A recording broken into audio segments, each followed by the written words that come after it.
இயேசு கிறிஸ்துவின் இனிதான நாமத்தில் இன்றைய ஆவிக்குரிய சிந்தனைக்கு உங்களை அன்புடன் வரவேற்கின்றோம். இப்போதும் ஒரு பாடலுக்கு பின்பு உங்கள் சிந்தையை தெளிவிக்கும் ஆவிக்குரிய செய்தியை கேட்கலாம்.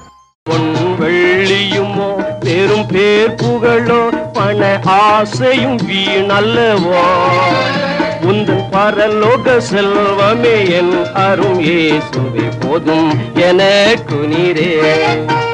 ஆனந்தம் ஆனந்தமே அல்லும் பகலிலும் பாடிடுவே, இயேசுவே எந்த நாருயிரே, இயேசுவே எந்த நாருயிரே. ஆண்டவர் இரட்சகருமாக இயேசுவின் இனிதான நாமத்தில் உங்களை வாழ்த்துகிறேன். இதனால் நம்முடைய ஆவிக்குரிய சிந்தனைக்காக லூக்கா எழுதின சுவிசேஷம் 12ஆம் அதிகாரம் 15ஆம் வசனத்தை நான் வாசிக்கிறேன். பின்பு இயேசு அவர்களை நோக்கி, பொருளாசை குறித்து எச்சரிக்கையாயிருங்கள்.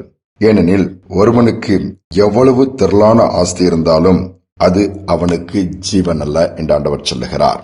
ஆண்டவர் ஒரு வார்னிங் இந்த இடத்துல கொடுக்கிறார். என்ன சொல்றாருன்னா, பொருளாசை, பணம், பொருள், இதையே நினைத்து இதற்காகவே இரவும் பகலும் ஓடுகிற கூட்டம் பெருகி கொண்டிருக்கிற இந்த காலகட்டத்துல என்ன சேர்த்து வைக்கணும், என்ன ஏன் பண்ணணும், இன்னும் லாபத்துக்கு கொண்டு வரணும், அப்படிப்பட்ட காரியத்திலே குறித்து தான் இந்த இடத்துல கொடுத்து என்ன சொல்றாரு தெரியுமா? எச்சரிக்கையா இருக்க சொல்றாரு. ஏன்?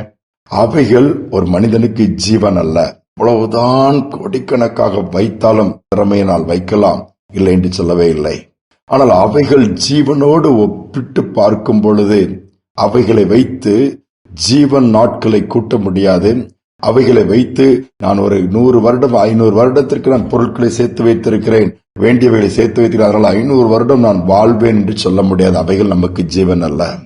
அதுக்காக அந்த ஓமியமா இயேசு சொல்லுகிறார்.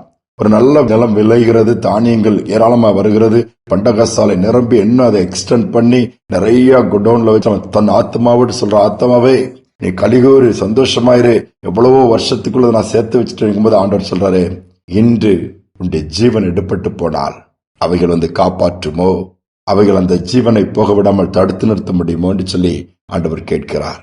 நம்ம யோசிக்கிறோம், இருக்கிறது போதும் என்று நினைத்து வேலை செய்யாமல் இருக்க சொல்லவில்லை. பணம் வேண்டும், வசதிகள் வேண்டும், எல்லாம் தேவைனாலும் லிமிட்டை தாண்டி அதுதான் வாழ்க்கை என்று போகும் பொழுது சமாதானத்தை இழக்கிறோம், சந்தோஷத்தை இழக்கிறோம், ஏன் சில நேரம் குடும்பத்தை இழக்க வேண்டியது வந்து விடுகிறது. முன்னாள் ஜனாதிபதி அழகாக சிலது கோட்ஸ் நிறைய சொல்வதில் பார்க்கும்போது ஒன்று நான் படித்தேன். பணத்தை கொண்டு வீட்டை வாங்கிவிடலாம், ஏன் பங்களாவை வாங்கிவிடலாம், குடும்பத்தை வாங்க முடியாது. பணத்தை கொண்டு கடிகாரத்தை வாங்கிவிடலாம், ஆனால் நேரத்தை வாங்க முடியாது. பணத்தை கொண்டு ஒரு நல்ல வசதியான படுக்கை மெத்தையை வாங்கிவிடலாம், ஆனால் பணத்தை கொண்டு தூக்கத்தை வாங்க முடியாது. இவைகள் எல்லாம் தேவனிடத்திலிருந்து வருகிறவைகள். குடும்பம் தேவனால் உருவாக்கப்படுகிறது. நேரம் தேவன் கொடுத்தது. அவன்தான் காலங்களை கையில் வைத்திருக்கிறார். அதான் தாவீது சொன்னார், என் காலங்கள் கர்த்தருடைய கரத்தில் இருக்கிறது. தூக்கம், கர்த்தர் தமக்கு பிரியமானவர்களுக்கு நல்ல தூக்கத்தை கொடுக்கிறாரு. யோசித்து பாருங்க, இவைகளெல்லாம் எவ்வளவு வித்தியாசம் இருக்கிறது. பொருட்களினாலோ பணத்தினாலோ இவைகளை பெற்றுக் கொள்ள முடியாது, எவ்வளவு கோடி கொடுத்தாலும் வாங்க முடியாது. ஆனால் இயேசுவால் கொடுக்க முடியும். அதுதான் வித்தியாசம். நம்முடைய ஜீவனுக்காக தமது ஜீவனை கொடுத்திருக்கிறார். ஏன் அவரோடு கூட வாழ முடியாது. சில நாட்கள் ஒரு அது இல்லது என்று சோர்ந்து போயிடாதங்க. இரவும் பகலும் ஓடிக்கொண்டே இருக்கிறாங்க, பணம், வேலை வேலை என்று சொல்லி விடக்கூடாது. நிறைய எண்ணம் இல்ல, கடைசியில் நீங்கள் சம்பாத்தியம் பண்ணின சம்பாத்தியத்தை கூட அனுபவிக்க முடியாமல் போய்விடும். வேண்டாம்.